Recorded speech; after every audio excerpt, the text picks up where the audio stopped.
This might be the juiciest pulled pork I've ever made. I started this one last night with a generous seasoning of salt, and today it's getting a classic rub with all of the flavors you'd expect from a really good pulled pork.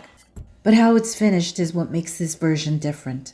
This one came with the skin on, which I was really happy to find because it means we'll have crackling later. If yours doesn't have it, don't worry, it's gonna be really good anyway. I'm cooking it on the big green egg because in the summer I treat it like an outdoor oven, but your oven will work just as well. And while the pork cooks, I have plenty of time to make some quick pickled onions. They seem like extra work, but they really aren't. And by the time the pork is ready, they'll be mild and a little tangy, the perfect contrast to the rich pork.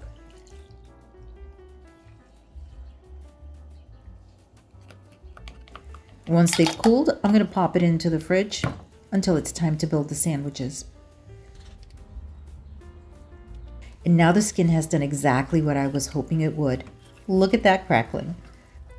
I'll remove it and save it for later because it still has one more job to do at the table. With the crackling off, we're getting to the very first part that changes this pork. I'm adding pineapple juice and stout to the pan.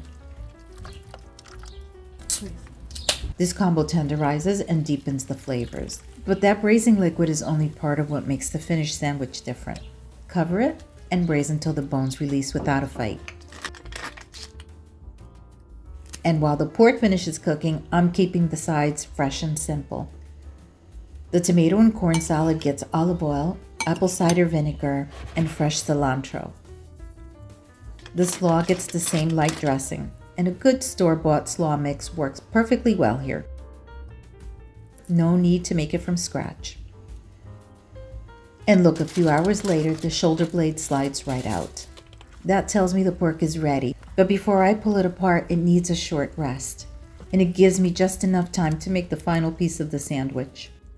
The lime crema is my favorite part. I always make extra because it's also delicious on tacos, grilled chicken, and roasted vegetables. It's sour cream, a little salt, grated garlic, lime zest, and juice. Then blend it really well.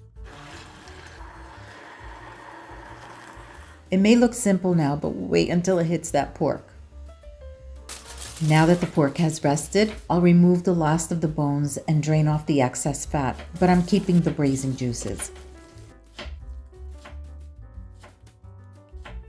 Look at that bark.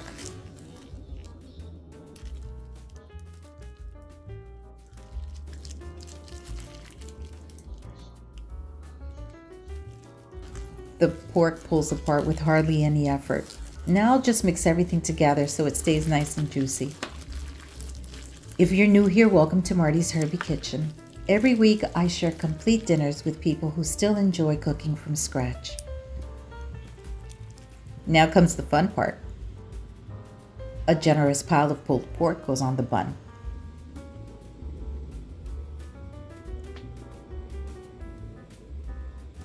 Followed by the slaw and those pickled onions we made earlier. And finally the lime crema. This is what makes the whole sandwich for me. Once that crema goes on, I don't miss the barbecue sauce for a second. And the tomato and corn salad are perfect for summer.